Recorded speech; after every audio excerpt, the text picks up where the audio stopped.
تا حالا شده از خودت بپرسی واقعا از یه رابطه چی میخوای؟ امنیت، سرگرمی، آزادی، فریب یا فقط یه حس خوبه کنار یکی بودن؟ راستش خیلی وقتها ما خودمون هم دقیق نمیدونیم چی میخوایم و شاید همینجاست که همه چی پیچیده میشه. یکی عشق رو یه قرارداد میبینه، یکی یه تجربه سیال و همیشه در حال تغییر. تو کدومشی؟ من آرشم و اینجا هم پادکست بارشه. این بار میخوام یکی از رمان‌های خودم رو براتون بخونم، رمان پاییز و نورا. به قسمت اول این رمان خوش اومدی. آفتاب بالا آمده بود و نور آن مستقیم روی صورت نورا می افتاد که هنوز از خواب بیدار نشده بود. نوری گرم و بی ملاحظه که پلک‌های نورا را به اجبار از هم جدا می کرد و او را از مرز خواب بیرون می کشید. نورا با بدن سنگین و کشامده انگار هنوز بخشی از وجودش در خواب گیر کرده باشد. انگشتانش را باز و بسته کرد، شانه‌هایش را کمی بالا کشید و با یک کشش آرام اما بی‌حوصله بدنش را از حالت سکون بیرون آورد. گوشی خود را از کنار تخت خواب برداشت و روز خود را با رفتن به صفحه اینستاگرام آغاز کرد. انگشتش روی صفحه لغزید. تصاویر یکی پس از دیگری رد می شدند بی آنکه چیزی واقعا در ذهنش بنشیند، تا اینکه یک باره مکث کرد. تصویر او بود، تصویر مردی که کنار دریا ایستاده بود. نور بالای سرش خطوط و فرم بدن مرد را واضح‌تر و خواستنی‌تر نشان می‌داد. لبخند آن مرد چیزی داشت که قابل توضیح نبود، نه کاملا صمیمی نه کاملا سرد، یک حالت معلق میان بودن و نبودن، میان نزدیکی و دوری. تصویر همان جوانی که در دیروزهای دور هر روز به نورا سلام می کرد و این تصویر نورا را رها نمی کرد. نورا به تصویر نگاه می کرد و در درونش میل مبهمی بالا می آمد، نه فقط برای دیدن بیشتر بلکه برای نزدیک شدن، برای ایستادن در همان فاصله کوتاهی که میانشان مانده بود.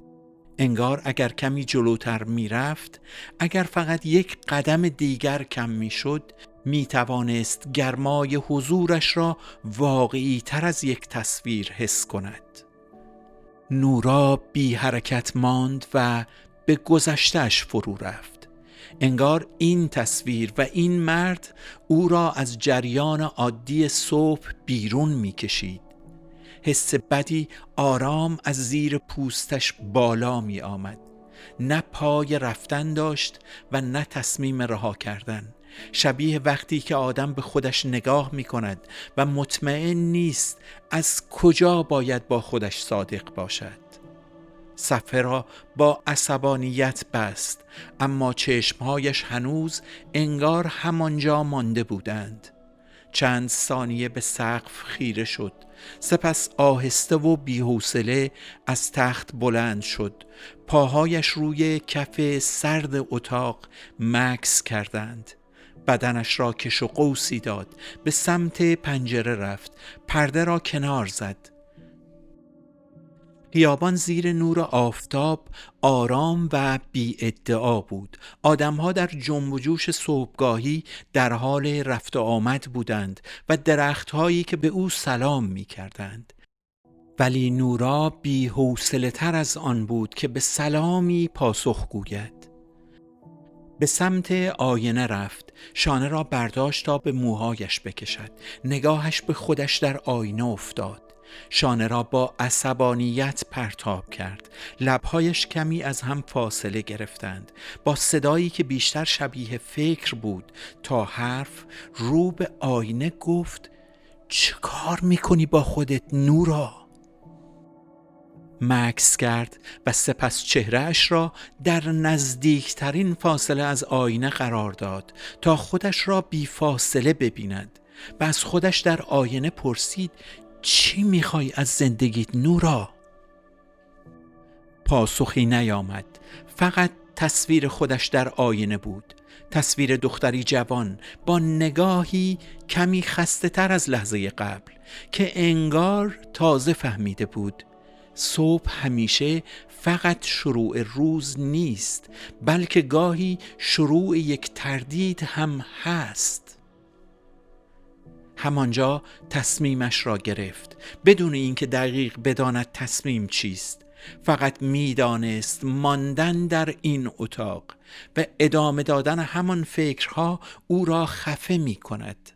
از سر بی‌حوصلگی اولین لباسی که دم دستش بود را پوشید، کلید را برداشت و از خانه بیرون رفت. از کنار ایستگاه مترو گذشت. صدای بوق ممتد قطار او را از افکارش بیرون کشید. یاد پاییز افتاد که همیشه میگفت صدای قطار یعنی صدای زندگی. لبخند کوتاهی تقریباً نامرئی روی لبش نشست و همانقدر سریع هم محو شد.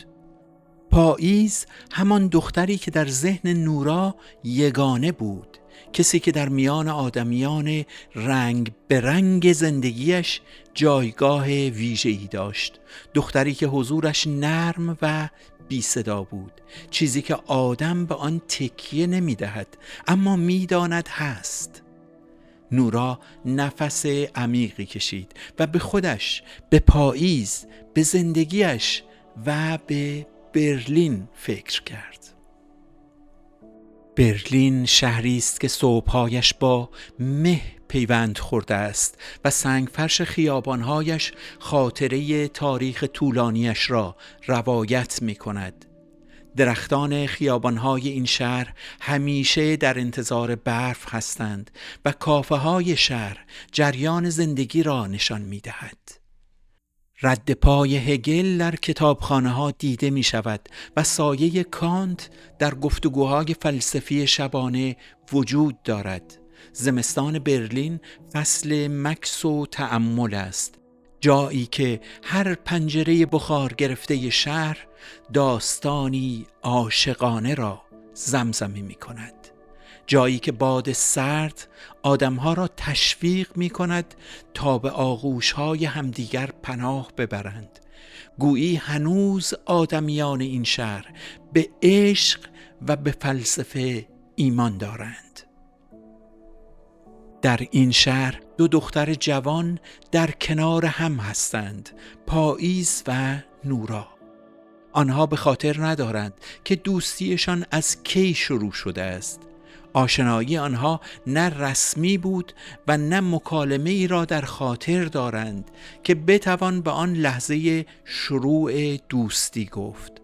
در گذر این سالها حسی لطیف میانشان شکل گرفته بود، درست مثل بارانی آرام و مداوم، بارانی که آنقدر طبیعی است که آدمی نمی‌داند از چه زمانی باریدن گرفته است. هر دو در دانشگاه برلین درس خوانده بودند. نورا در رشته روانشناسی و پاییز رشته علوم شناختی را انتخاب کرده بود، چیزی میان روانشناسی، کامپیوتر و فلسفه. از همان روزهای نخست که دانشگاه را شروع کرده بودند بیشتر با هم دیده می شدند. گاهی در طبقه دوم کتابخانه با هم درس می خواندند و گاهی هم در کافه پشت ایستگاه مترو نشسته بودند، جایی که همیشه بوی قهوه تلخ می آمد و صدای قطارهای شهر پس زمینه مکالمه هایشان بود. نورا همیشه می گفت پاییز از آن آدم‌هایی است که زیاد حرف نمی‌زند، اما چیزی در سکوتش هست که آدمی را جذب می کند، آرامشی بدون صدا که من را به نشستن، حرف زدن، گوش کردن و ماندن دعوت می کند. آنها تمام 4 سال دانشگاه را با هم بودند و به دوستانی نزدیک تبدیل شده بودند. دغدغه ها و نگرانی هایشان را با همدیگر به اشتراک می گذاشتند و در گرفتاری ها از همدیگر کمک می گرفتند. درس و دانشگاه آنها تمام شده بود و هر کدام از آنها وارد بازار کار و از آن مهمتر وارد رابطه ای شده بودند. اما این تغییر در زندگی دوستیشان را چندان تغییر نداده بود، فقط شکل دوستیشان را عوض کرده بود.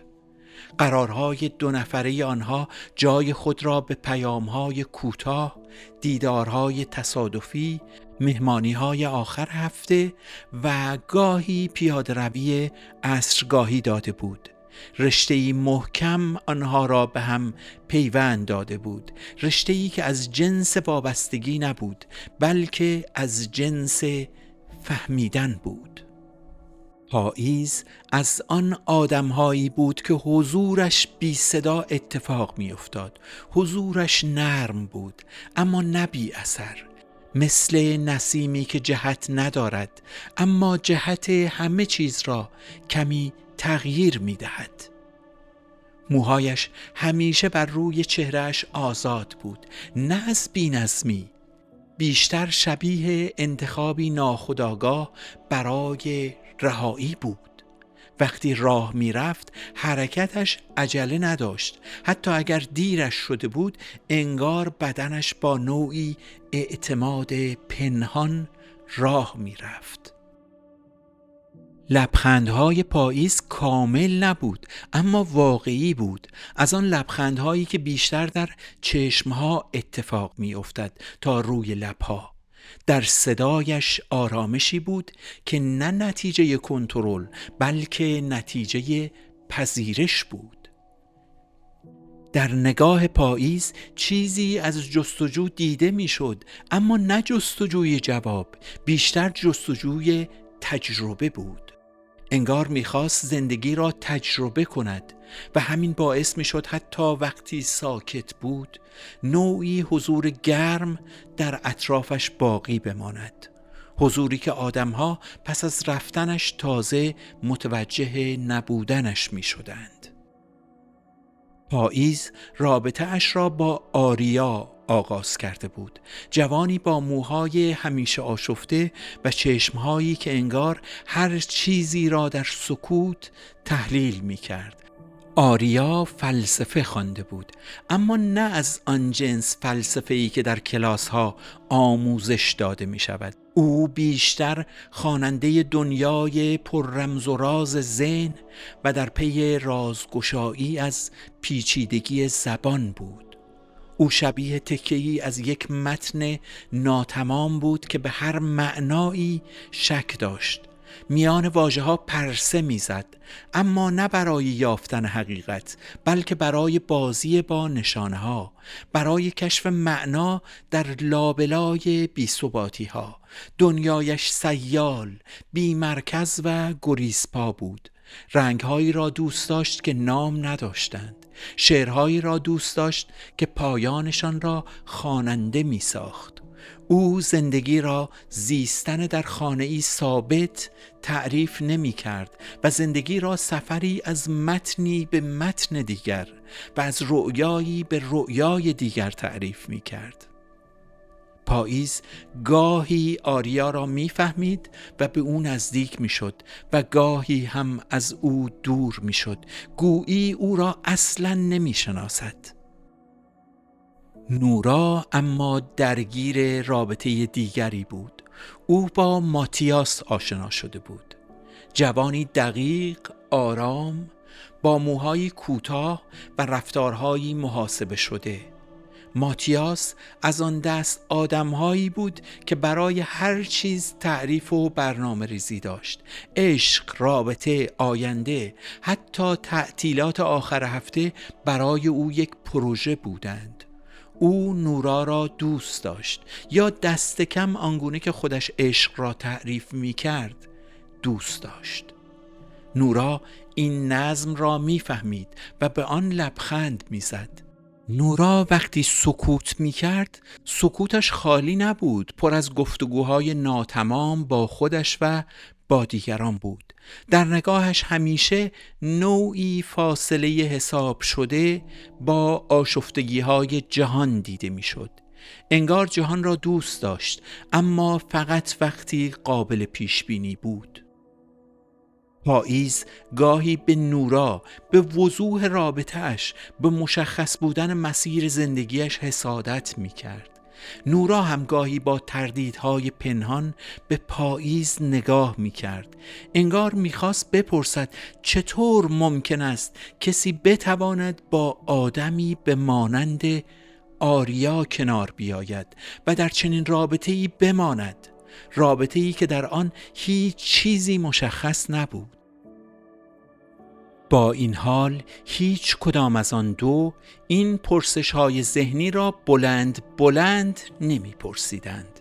دوستیشان بر پایه حرف‌های نگفته بود، چیزی میان زبان و سکوت، چیزی میان احترام و به رسمیت شناختن حق انتخاب. خانه کوچک آریا و پاییز در محله شونبرگ، جایی میان ایستگاه مترو و پارکی که این روزها درختهایش بیبرگ بودند قرار داشت. طبقه سوم ساختمانی قدیمی با پنجره‌های نچندان بزرگ و نور سردی که بعد از ظهرها با وسواس از لای پنجره عبور می کرد. پاییز به این خانه می گفت خانه نیمه روشن، اما آریا نامی برایش نداشت. همخانه بودند، اما نه از آن نوعی که به وضوح رابطه را تعریف کرده باشند.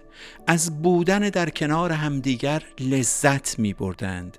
هر دو می دانستند چیزی هست که بیشتر از اشتراک یک فضاست، ولی تعهدی رسمی و قراردادی اجتماعی هم در آن نبود. برای پاییز این وضع مثل راه رفتن روی طناب باریکی بود که از یک سو او را به شور و آزادی و از سوی دیگر به هراس از نامعلوم بودن آینده می کشید. صبحها آریا زودتر بیدار می شد. قهوه را با دقتی مکانیکی درست می کرد، با دستگاهی که خودش از پراگ آورده بود. همیشه می گفت این تنها وسیله دقیق زندگی من است. صبح یکی از روزها آریا در آشپزخانه بود و با تنها دستگاه دقیق زندگیش قهوه درست می کرد. به مانند همیشه صدای موسیقی صبحگاهی در خانه شنیده می شد. پاییز از خواب بیدار شد، موهایش پریشان و قیافه‌اش هنوز رد پای خواب را در خود نشان می‌داد. ابتدا دست و صورت خود را شست، سپس جلوی آینه نشست و موهایش را شانه کرد. به مانند همیشه تعدادی از تارهای موی خود را به روی صورتش رها کرد و رژ ملایمی به لب‌هایش زد.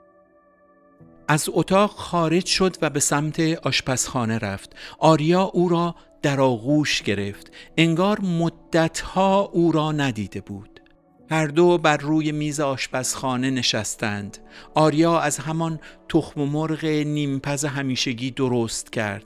گوجه و خیار را هم قاچ کرد و بر روی سفره گذاشت. لحظه های آنها عاشقانه می گذشت و آنها از با هم بودن لذت می بردند. خانه از موسیقی پر شده بود. آریا به مانند بیشتر روزها گونه پاییز را بوسید و گفت اندازه یه دنیا دوست دارم دیوونه. پاییز که هنوز کمی خواب‌آلود بود رو به آریا کرد و گفت حالت خوبه؟ آریا لبخند زد و گفت وقتی تو هستی حالم خوبه و دلم میخواد یه دل سیر نگات کنم. آنها با همدیگر صبحانه خوردند تا آریا بتواند یک دل سیر به پاییز نگاه کند. برای لحظاتی سکوت در فضا حکم فرما شده بود و تنها صدای موسیقی شنیده میشد. آریا به سمت پاییز رفت و گفت دوباره دلم آغوشت رو میخواد. آنها همدیگر را در آغوش گرفتند و بوسیدند. روز تعطیل بود. آریا دست پاییز را گرفت و به سمت اتاق رفتند. عصر یک روز زمستانی وقتی قطره‌های باران به آرامی روی شیشه‌های پنجره می‌نشست و خانه از بوی قهوه و صدای پیانو پر شده بود، پاییز از آریا پرسید تو فکر می‌کنی رابطه ما چجوریه؟ آریا لحظه‌ای مکث کرد، لیوانش را چرخاند و گفت ما دو نفر که با هم زیستن رو تمرین میکنن دیگه. پاییز لبخندی کوتاه زد، لبخندی که از لبها به چشمها نمی رسید. او انتظار جواب دیگری داشت، اما آریا جوابی داده بود که خودش هم می دانست جواب نیست. فقط نوعی گریز فلسفی بود.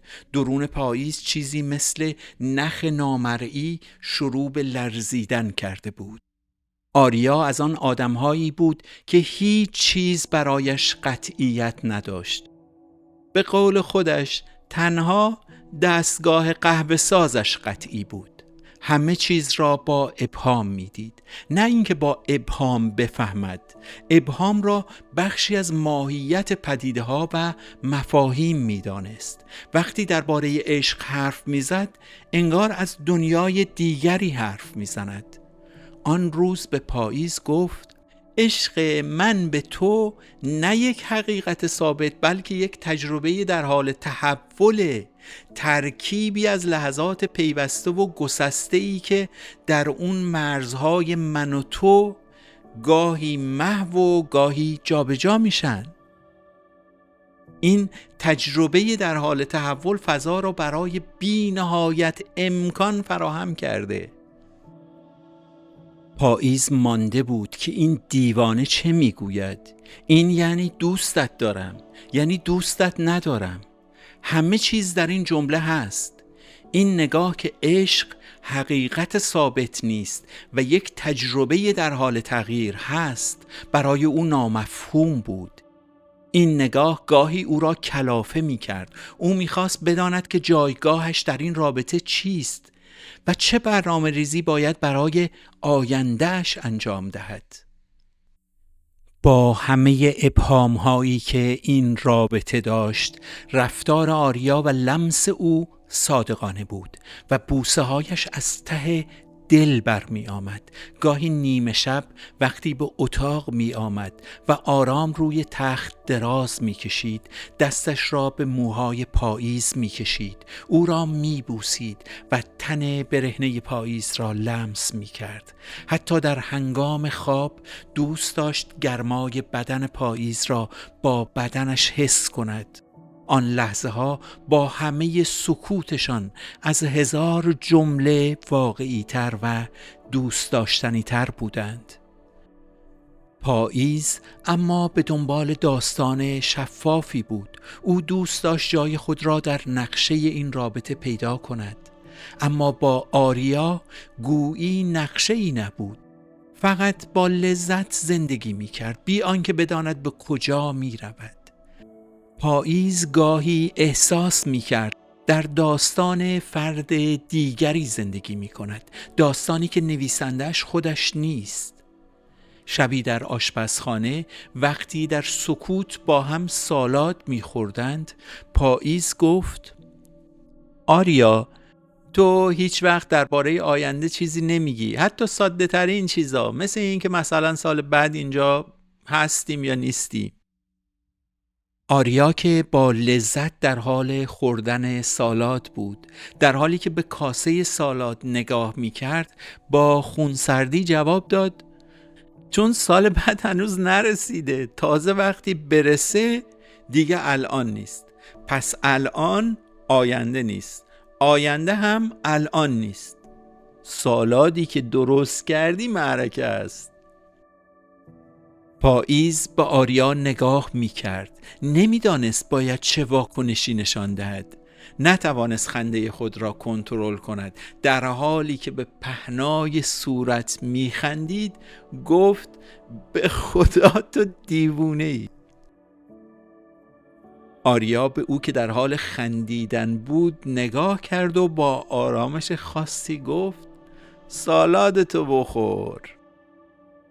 پاییز دوباره او را مخاطب قرار داد و گفت: تو از اون آدمایی هستی که حتی زمان رو هم پیوسته نمیدونی. ببین پاییز، زندگی خیلی پیچیده است. تو یه چیزی میگی، من یه چیز دیگه میفهمم. من یه چیزی میگم، شما یه جور دیگه برداشت میکنی. ما فقط داریم سعی میکنیم با این واژه‌های ناقطعی و این دنیای ذهنی مواج کنار هم بمونیم و لذت ببریم. لذتشو ببر پاییز. پاییز که از این جوابهای فلسفی کلافه شده بود، با لب‌هایی نیمه باز و چشم‌هایی متعجب دوباره خندید و گفت: آقا آریا، خر من از کرگی دم نداشت. در دلش حس دوگانه‌ای داشت. از یک سو دنیای مواج ذهنی آریا را نمی‌فهمید و از سوی دیگر چیزی مثل لذت دویدن در مه را تجربه می کرد. حس می کرد آریا هر قدر که عجیب و پر ابهام هست، اما واقعی و دوست داشتنی هم هست. چیزی در وجود و شخصیت آریا بود که پاییز را نگه می داشت. نه اینکه امید به تغییر او داشته باشد، بلکه از این دنیای متفاوت ذهنی لذت می برد و دوست داشت آن را کشف کند. آریا برایش مثل متنی بی پایان بود که هر بار از اول خوانده می شد ولی هیچ وقت تمام نمی شد. آریا خسته بود و زودتر از پاییز خوابید. پاییز پس از او به رخت خواب رفت. موهایش روی بالش پخش شده بودند. به نور لرزان خیابان که از پشت پرده به اتاق میتابید نگاه کرد. ذهنش پر از پرسش بود و درباره این رابطه فکر میکرد. آیا این شکل از با هم بودن یه رابطه عمیق و ماندگاره؟ آیا ممکنه بدون هر قول و قراری چیزی عمیق باشه یا همه چی فقط توهمه؟ پاسخی به ذهنش نمی رسید. در آن نیمه شب فقط سکوت شنیده می شد. سکوتی که هم آشنا بود و هم ناآشنا، مثل صدای قطاری دوردست که نمیدانی به سمت تو می آید یا از تو دور می شود. نورا چند ماهی بود که به عنوان روانشناس تازه‌کار در یک کلینیک روانشناسی در حاشیه غربی برلین کار می‌کرد.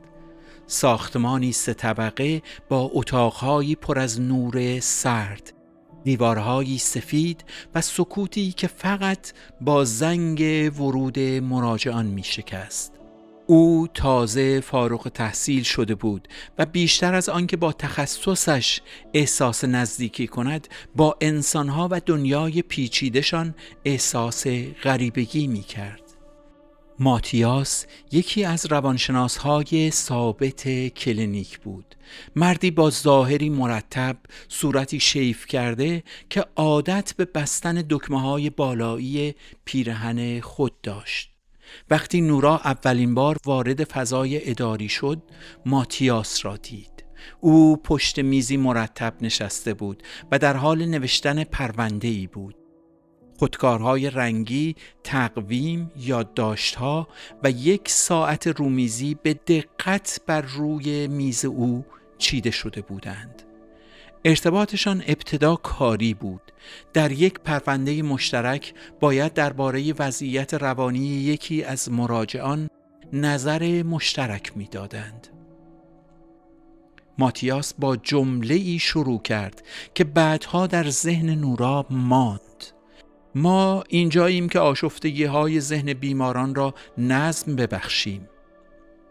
نورا همان لحظه فهمید که با ذهنی روبروست که تلاش می‌کند جهان را نه فقط بفهمد بلکه تنظیم کند، و این حس برای کسی که هنوز در حال یافتن تعریفی از خود و کارش بود جذاب و اغوا کننده بود.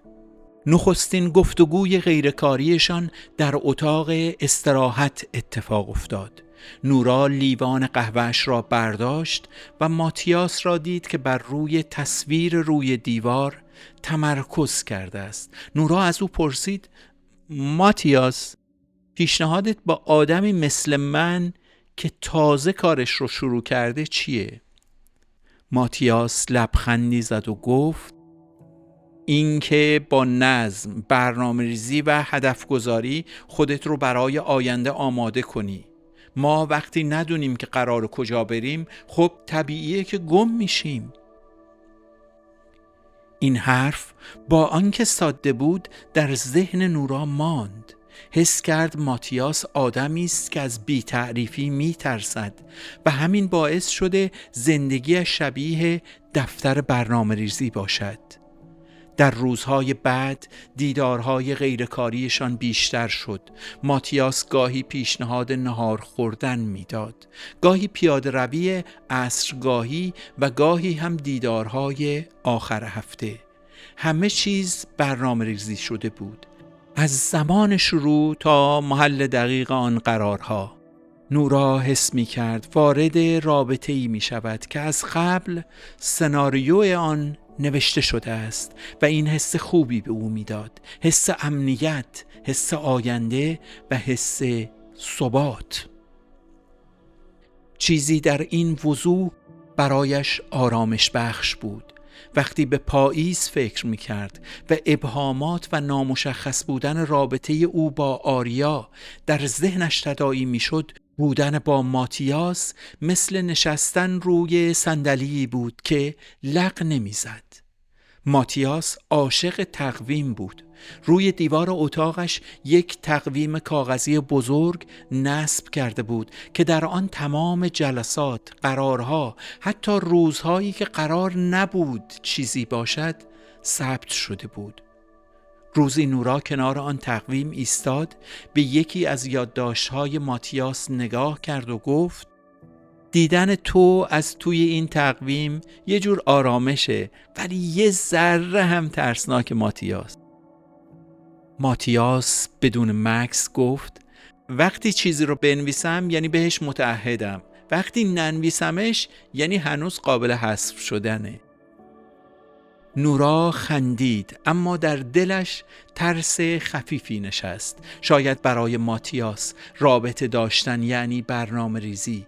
با این حال هنوز برایش این نظم و قطعیت بیشتر از آنکه محدود کننده باشد نوعی پناه بود.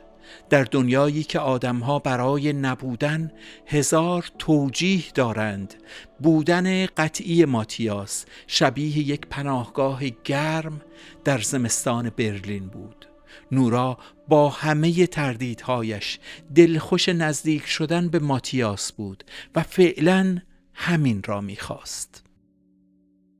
هوای برلین در بهار دست کمی از بهشت ندارد. بوی شکوفه، نم باران و آفتابی دلپذیر چهره شهر را عوض می کند.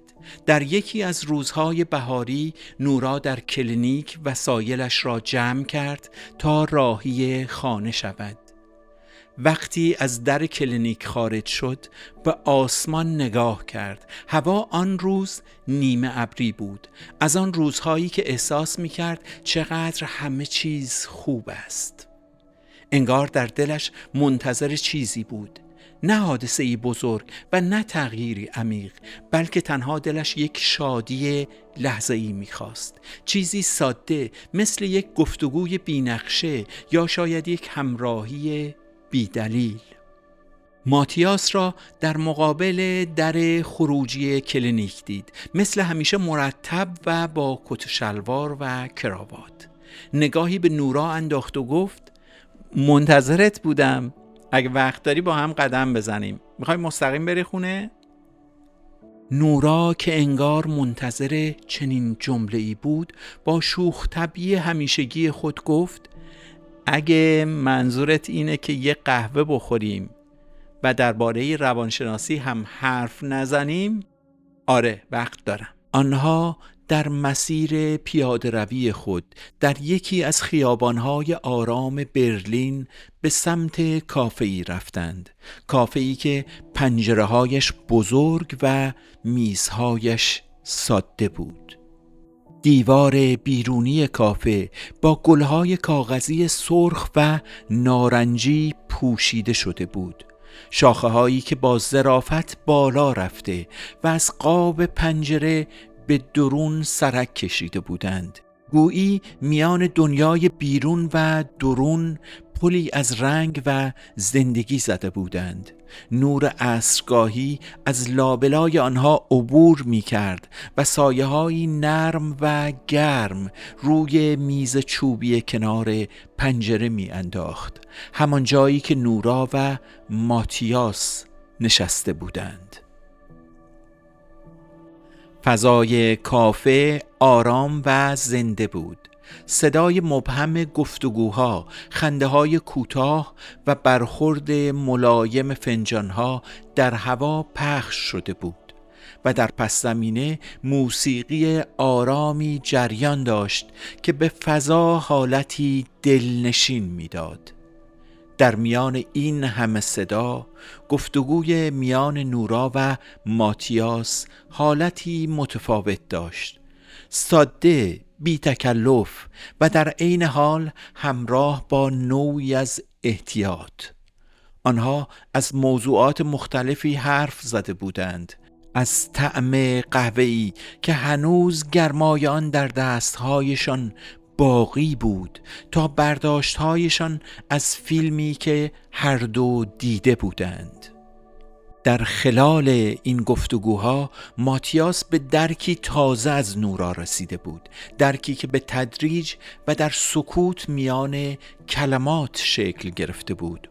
او در ابتدا نورا را دختری پرهیجان و تصمیم گیرنده بر اساس احساسات میدید، کسی که بیشتر با دلش پیش می رود تا با فکر. اما هرچه زمان بیشتری با او گذرانده بود، این تصویر اولیه آرام آرام تغییر کرده بود. او حالا در نورا چیزی عمیق‌تر می‌دید، تمایلی پنهان به تعادل، به نوعی هماهنگی درونی که به دنبال یک زندگی واقعی است. نورا با آن نگاه کنجکاو و حضور آرامش بخشش در برابر این برداشت تازه لحظه‌ای در سکوت فرو رفت. انگار این توصیف را در ذهنش میچرخاند و با خود میسنجید که آیا واقعاً من اینگونه‌ام؟ آیا من و ماتیاس به همدیگر شبیه هستیم؟ در آن لحظه بدون نیاز به کلمات بیشتر نوعی درک متقابل میانشان شکل گرفت. سکوتی که میانشان نشست نه از جنس فاصله بلکه سرشار از معنا بود. هر دو حس می کردند که چیزی ظریف و ناپیدا در وجودشان در حال شکل گیری است. در بیرون از کافه گلهای سرخ و نارنجی همچنان در نور رو به خاموشی عصر می درخشیدند و نسیم آرامی شاخه هایشان را تکان می داد. انگار طبیعت هم در همان لحظه با نظمی نرم و نامرئی داستانی مشابه را روایت می کرد. داستانی از شادی و از ریتم آرام زندگی. آنها در ادامه از گذشتشان گفتند. نورا درباره پدرش و مادرش سخن گفت که در عراق متولد شده اند و پدرش کاردار سیاسی بوده است، اما خودش در آلمان متولد شده و اینجا درس خوانده و بزرگ شده است. ماتیاس درباره کودکیش در شهر کوچکی در شمال آلمان سخن گفت. درباره پدرش گفت که به علت شغل نظامی نظم را همیشه دوست داشت. آنها چنان گرم صحبت شدند که گذر زمان را متوجه نشدند. تنها با تاریک شدن هوا فهمیدند که چند ساعتی با همدیگر صحبت کرده اند. هوا تاریک شده بود. خیابان با نور زرد چراغها جان گرفته بود. سکوتی بین آنها حکم فرما بود تا اینکه نورا گفت: ماتیاس بریم، من دیرم شده و باید کاری رو انجام بدم. مسیر بازگشت آرام و کشدار در دل غروب امتداد یافته بود. نور چراغ‌های خیابان تازه روشن شده بود و سایه درختان روی پیاده رو با قدم‌های هماهنگ آنها جا به جا می‌شد. هوا خنک‌تر شده بود و نسیمی سبک بر چهره آنها می‌نشست. در میان این سکوت نرم ذهن نورا به سمت عادتهای ماتیاس کشیده شده بود، به آن نظم پنهانی که در رفتارش حس می شد. او در نگاهش نوعی کنجکاوی همراه با بازیگوشی داشت. انگار می‌خواست لایه‌ای دیگر از شخصیت ماتیاس را کشف کند. در نگاه نورا نظم ذهنی ماتیاس هم جالب بود و هم چالش برانگیز. او با نوعی شیطنت پنهان به این فکر می‌کرد که آیا می‌توان ماتیاس را از این مسیرهای از پیش تعیین شده جدا کرد و او را به تجربه‌ای رها و بی برنامه دعوت کرد؟ تجربه‌ای که در آن لحظه‌ها خودشان مسیر را بسازند. برای لحظه‌ای سکوتی میانشان شکل گرفت. هر دو به شکلی متفاوت در حال فکر کردن به چیزی بودند که هنوز به زبان نیامده بود، به امکان با هم بودن که می توانست شکل‌های گوناگونی به خود بگیرد.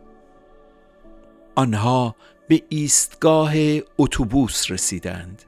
زمان که تا آن لحظه آرام و بی صدا پیش می رفت ناگهان خودش را نشان داد. لحظه خداحافظی با تمام سادگیش وزن خاصی داشت. نورا در دلش احساسی از قدردانی را مرور می کرد، نه فقط برای یک عصر معمولی بلکه برای کیفیتی که آن عصر را متفاوت کرده بود، برای با هم بودنی که بی تلاش و طبیعی شکل گرفته بود. ماتیاس نیز در سکوت همان احساس را در خود داشت. چیزی در این همراهی کوتاه فراتر از یک دیدار ساده بود، چیزی که او را به ادامه دادن این مسیر ترغیب می کرد، اما نه با عجله بلکه با نوعی دقت و آگاهی. ماتیاس سوار اتوبوس شد و لحظه‌ای بعد پشت شیشه قرار گرفت. نگاهش هنوز به بیرون، به جایی که نورا ایستاده بود، دوخته شده بود. لبخندی بر لب داشت، لبخندی ساده و صادقانه. آن شب خانه در سکوتی آرام فرو رفته بود. نورا در اتاقش در حالی که برای خواب آماده میشد هنوز رد پای خاطره عصر را در ذهنش مرور میکرد. حرکاتش آرام بود اما ذهنش درگیر جزئیات کوچکی بود که حالا معنای بیشتری پیدا کرده بودند. در همان لحظه‌های معمولی پیامی روی صفحه گوشیش ظاهر شد. متن پیام ساده، بی تکلف و روشن، اما در پس سادگیش نوعی جدیت ملایم دیده میشد. پیشنهادی برای ادامه این آشنایی، نه با شتاب بلکه با وضوح بیشتر. پیشنهادی که نه صرفاً بر پایه همکار بودن بلکه بر پایه احساسی شکل گرفته بود که از امکان تجربه فضاهای جدید در کنار همدیگر خبر میداد. نورا برای مدتی به صفحه گوشی خیره ماند. در درونش دو حس همزمان جریان داشتند: تردیدی آرام که از ناشناخته بودن آینده می آمد و آرامشی عمیق که از صداقت این مسیر سرچشمه می گرفت. پاسخی که نوشت بازتاب همین تردید بود: پذیرفتن این مسیر با همان شرطی که ماتیاس نوشته بود، بی شتاب و با وضوح بیشتر. پس از آن گوشی را کنار گذاشت. چراغ‌ها خاموش شدند و اتاق در تاریکی ملایمی فرو رفت. نورا به سمت تخت رفت و در سکوت شب دراز کشید. بیرون باران آرامی شروع به باریدن کرده بود. قطره‌ها به پنجره می‌خوردند و صدایی یکنواخت و دلنشین ایجاد می‌کردند. صدایی که انگار شروع چیزی تازه را زمزمه می‌کرد. از آخرین باری که پاییز و نورا همدیگر را دیده بودند 2 هفته‌ای می‌گذشت. پس از فارغ التحصیلی از دانشگاه دیدارهای آنها کمتر شده بود. زندگی آنها آنقدرها شلوغ نبود، ولی شکل تازه تری از زندگی را تجربه می کردند. وظایف شغلی جدید، رابطه هایی که آرام آرام جدیتر می شدند و ذهنهایی که انگار هر کدام راه خودشان را می رفتند. اما حالا در یک عصر بهاری در خانه‌ای با نور ملایم قرار بود این 2 دوست قدیمی یکدیگر را ببینند و در کنار هم چای بنوشند. پاییز روی کاناپه لم داده بود و نور سرد صفحه لپتاپ روی صورتش افتاده بود. انگشت‌هایش بی هدف میان صفحه لپتاپ میچرخیدند و خانه در سکوتی نرم فرو رفته بود. صدای زنگ که پیچید آن سکوت شکسته شد. نورا بود، همان دوست صمیمیش. لحظه‌ای طول نکشید تا فاصله بینشان از بین برود و خودشان را در آغوش هم پیدا کنند. انگار این دیدار ادامه دیروز است، نه پس از چندین روز. نورا کیفش را آرام کنار صندلی گذاشت، طوری که انگار عجله‌ای برای هیچ چیز ندارد. روبروی پاییز نشست، کمی خودش را جابجا کرد و نگاهش را در خانه چرخاند. همان فضای گرم و آشنا که همیشه برایش حس امنی داشت. پاییز با لبخند نگاهش می‌کرد، نگاهی که هم خستگی نورا را می‌فهمید و هم حال خوب پنهانش را.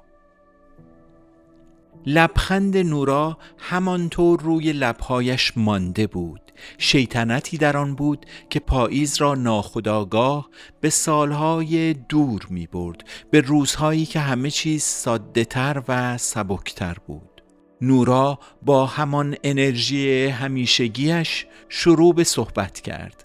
دستهایش هم همراه کلمات حرکت می کردند. انگار داستان را فقط نمی گفت، نشانش می داد. از ماتیاس می گفت، از قول و قرارهایشان. می خندید و می گفت ماتیاس بهش گفته که آهسته و با وضوح بیشتر آشنا بشیم و ادامه بدیم. پاییز هم با دقت گوش می کرد. گاهی ابروهایش بالا می رفت، گاهی لبخند می زد و گاهی هم سرش را به نشانه تأیید تکان می داد. حرف از شناختن، از آرام جلو رفتن، از بدون عجله بودن که شد، لبخند پاییز کمی کم رنگ شد. حس غمگینانه‌ای در وجودش نشست. چند لحظه سکوت بین آنها حکم فرما شد. نورا با نگاهی کنجکاو به پاییز خیره شد و گفت: تو چی کار کردی دختر خوب؟ با آریا منظورمه. هنوز همونجوری بی تعریف و بی برنامه؟ پاییز شانه بالا انداخت و با نارضایتی گفت: آریا آدم عجیبیه، باهاش بودن یه جور راه رفتن روی بنده. نه میدونی داری سقوط میکنی، نه مطمئنی که داری راه میری. نورا کمی خم شد و با لحنی جدیتر پرسید: اما تو باهاشی پاییز؟ یعنی داری لذت میبری؟ پاییز مکث کرد و گفت: نمیتونم نورا. گاهی فکر میکنم دارم بدون نقشه زندگی کردن و یاد میگیرم، ولی گاهی ته دلم یه چیزی میگه که دارم خودمو گول میزنم. نورا گفت: با ماتیاس حس میکنم حتی سکوت هامونم قابل درکه. انگار اون میدونه چرا من ساکتم و من هم دلیل ساکت بودن اونو میفهمم. آریا چی؟ وقتی حرف نمیزنه سکوتش چه معنایی داره؟ پاییز خندید، اما خندش کوتاه و تلخ بود. او گفت: سکوت آریا مثل یه اتاقه که چراغاش روشنه ولی کسی توش نیست. نورا لبخند زد و گفت: دوست دارم یه شب 4 نفره بریم بیرون و با هم حرف بزنیم. آریا و ماتیاس هم با هم آشنا میشن. پاییز لبخندش عمیق‌تر شد و گفت: آره، ایده خوبیه، اگه آریا با دنیای غیر قطعیش اونو سورپرایز نکنه. هر دوی آنها به این جمله خندیدند. پاییز چای ریخت و آنها به یاد روزهای خوب دانشگاه با همدیگر صحبت کردند. نورا پس از چند ساعت خداحافظی کرد. صدای بسته شدن در فضای نشیمن خانه را در سکوتی تازه فرو برد. پاییز همانجا نشست، به لیوان خالیش نگاه کرد و انگشتش را آرام روی لبه فنجان کشید. ذهنش از تصویر نورا، خنده‌های نرمش، اعتماد به نفسی که در گفتارش بود و مهمتر از همه از وضوحی که در رابطه‌اش با ماتیاس داشت پر شده بود. کمی در خود فرو رفته بود و دلش غمگین شده بود. نه از نورا، بلکه از خودش غمگین بود، از اینکه نمیدانست کجای این رابطه ایستاده است، از اینکه مدام میان معنا و بی‌معنایی، میان نظم و بی‌نظمی و میان درستی و نادرستی در نوسان بود. حس خوبی نداشت. حسادت آرام و نامرئی در گوشه‌ای از وجودش نشسته بود. حسادتی که بیشتر از آنکه نسبت به ماتیاس باشد، نسبت به حس خوب نورا بود.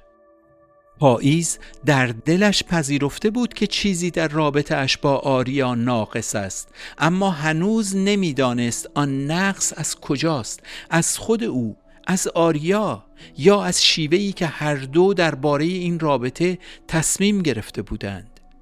در آن شب آرام تنها چیزی که در ذهنش چرخ می‌خورد این بود: شاید وقتشه یه جای این مسیر وایسم و بپرسم من از این رابطه چی می‌خوام؟ نه از آریا، از خودم. نورا و پاییز دوست داشتند تا همراهان این روزهای خودشان را به یکدیگر معرفی کنند.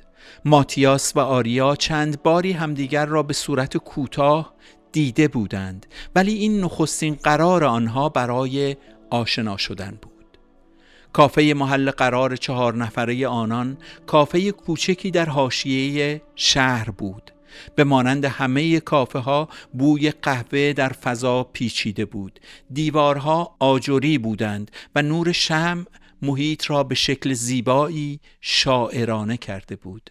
نمایی از سنت و مدرنیته در فضای کافه دیده میشد. موسیقی آرامی در پس زمینه نواخته میشد و شیشه های دودی کافه مرزی پنهان میان درون و بیرون کافه ایجاد کرده بودند. نورا و ماتیاس زودتر رسیده بودند. این اخلاق همیشگی ماتیاس بود که در قرارهای کاری و دوستانه زودتر می رسید. او استرس را دوست نداشت و رسیدن به موقع به او آرامش می داد. نورا شالی نازک روی شانه‌هایش انداخته بود و ماتیاس هم طبق معمول لباسی ساده اما مرتب و رسمی بر تن داشت. ماتیاس منوی نوشیدنی ها و خوراکی های کافه را با همان دقتی مرور می کرد که در کلینیک روانشناسی به پرونده بیماران نگاه می کرد. پاییز و آریا کمی بعد رسیدند. پاییز با موهایی رها و چهره‌ای زیبا که بی نیاز از هر آرایشی بود کمی دلشوره داشت و چیزی در چشمهایش مثل یک نگرانی کوچک دیده میشد، اما میخواست بی تفاوت به نظر برسد. آریا اما آرام و ساکت بود و با همان کت مشکی قدیمیش به این دیدار آمده بود. کتی که به آن علاقه داشت و مثل همیشه با سایر لباسهایش تناسب چندانی نداشت. پس از یک احوالپرسی کوتاه مکالمه آنها با موضوعاتی معمولی به مانند طعم قهوه، فضای کار و آب و هوا شروع شد، اما خیلی زود حرفها به نحوه روابط کشیده شد. ماتیاس گفت فکر میکنم چیزی که رابطه رو پایدار میکنه داشتن تعریف مشترک از محدوده های رابطه است. بدون اون دیر یا زود یکی از دو نفر احساس سردرگمی میکنه. آریا با حالتی بی‌حوصله لبخند زد و گفت گاهی مرزا دقیقاً چیزی که باید ازش عبور کرد تا چیزی واقعی شکل بگیره. مرزها یه ساختار ذهنی ساختگیه. واقعیت فراتر از مرزها و واژه هاست. نورا گفت ولی برای خیلی ها نبودن تعریف روشن به جای آزادی اضطراب میاره. آریا شانه‌اش را بالا انداخت و گفت اضطراب هم بخشی از تجربه است. چرا میخوایم حذفش کنیم؟ ماتیاس با تعجب به اون نگاه کرد. انگار میان کلمات آریا دنبال منطق میگشت و چیزی نمییافت. آریا لبخند کوچکی زد. دست در کیفش برد و جعبه کوچکی بیرون آورد. آن را به سمت ماتیاس گرفت و گفت ببخشید ماتیاس جان، یه هدیه کوچکه، چیز با ارزشی نیست ولی نشونه دوستیه. پاییز وقتی این جمله آریا را شنید به جعبه نگاه کرد و با حالت سردرگمی و کمی اضطراب به نورا نگاه کرد. ماتیاس با کمی تردید جعبه را گرفت. جعبه وزن چندانی نداشت. آن را باز کرد و در کمال ناباوری دید که جعبه کاملاً خالی است.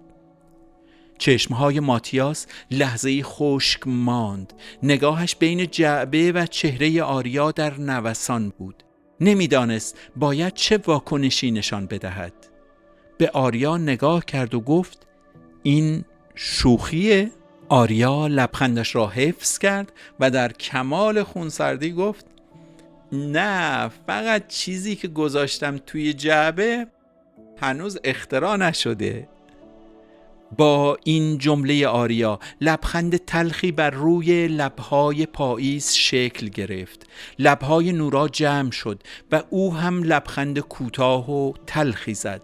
لبخندی که بیشتر از هر حرفی نشان میداد چیزی در فضا شکسته است. ماتیاس لحظه‌ای نگاهش را به نورا دوخت. انگار بخواهد از او کمک بگیرد که باید چه واکنشی نشان دهد. فضا ساکت تر شده بود. انگار همه منتظر چیزی بودند که هنوز اتفاق نیفتاده است. آریا ناگهان بلند شد و بدون توضیح به سمت گوشه‌ای از کافه رفت که پیانویی بدون نوازنده در آنجا بود. پشت آن نشست و با انگشت‌هایش شروع به نواختن قطعه‌ای کرد. ترکیبی از نت‌های ناآشنا، شکسته اما پرشور. چند نفر از مشتری‌ها سرشان را چرخاندند. لحظه‌ای همه ساکت شده بودند. نورا با تعجب به پاییز نگاه می‌کرد. ماتیاس دست از نوشیدنیش کشیده بود و فقط به آن زل زده بود. وقتی آریا برگشت، ماتیاس با لحن سردی گفت: فکر نمی کنی کافه برای این نوع از لودگی ها مناسب نیست؟ آریا لبخند زد و گفت: بعضی چیزا توضیح نمیخوان، فقط باید اتفاق بیفتن. پاییز با اینکه سعی میکرد لبخند بزند، اما درونش موجی از خجالت بالا آمده بود. نگاه ماتیاس به آریا، نگاه نورا به او و سکوتی که پس از نشستن آریا بینشان افتاده بود، پاییز را خجالت زده کرده بود. شبی که انتظار میرفت شبی صمیمی باشد، به شبی پر از بهت و سکوت تبدیل شده بود. ماتیاس و نورا پس از چند دقیقه خداحافظی کردند. وقتی از کافه بیرون آمدند و چند قدمی در پیاده رو پیش رفتند، ماتیاس بی مقدمه گفت: نورا، این آریا سالمه به نظرت؟ واقعا انگار توی دنیای دیگه‌ای زندگی میکنه. نمیفهمم این همه ابهام و نمایش برای چیه؟ یه جعبه خالی، موسیقی بی مقدمه، این دیگه کیه واقعا؟ نورا نفس عمیقی کشید، دست ماتیاس را در دستش گرفت و آرام گفت: خودتو ناراحت نکن عزیزم، اون شبیه ما فکر نمیکنه، حتی نمیشه گفت فکر میکنه، بیشتر درگیر خودشه، دنیای بی نظم و بی برنامه‌ای داره. دلم برای پاییز میسوزه.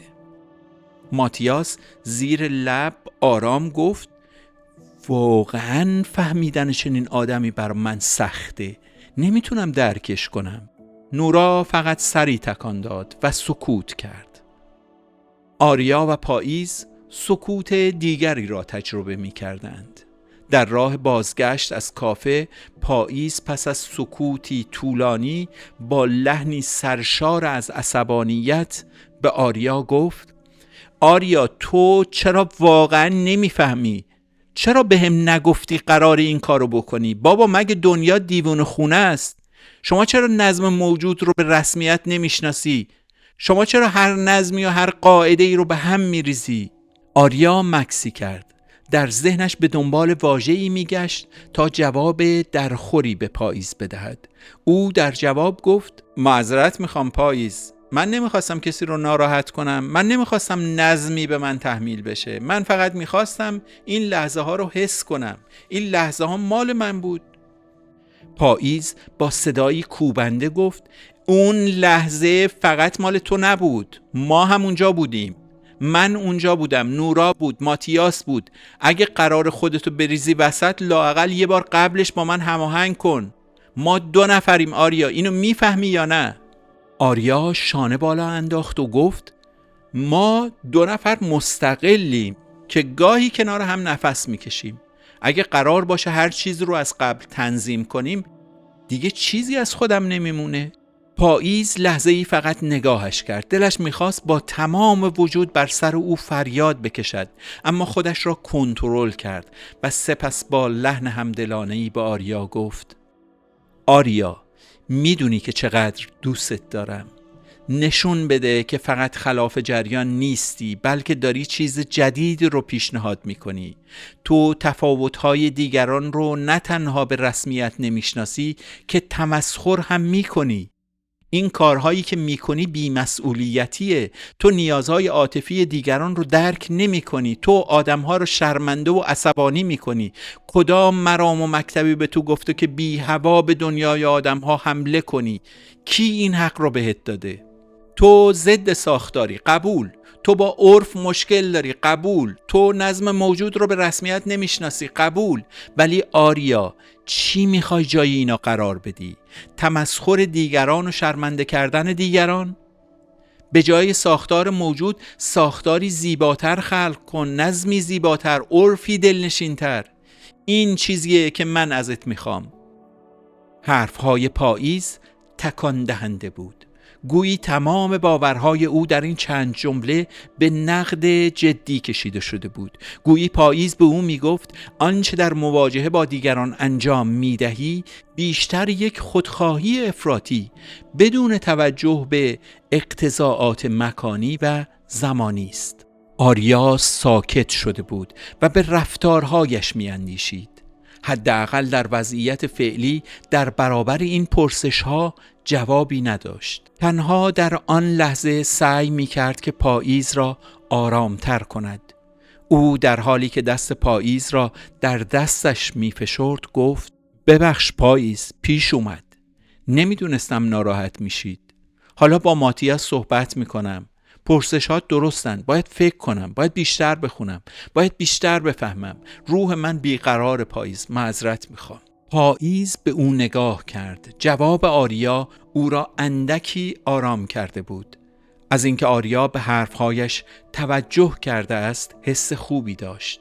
اما بنا به فهمی که از آریا داشت چندان صحبتهای او را جدی نمی‌دانست، زیرا در موقعیت‌های مشابه علی‌رغم قولی که داده بود ولی تغییر چندان جدی در رفتارش ندیده بود.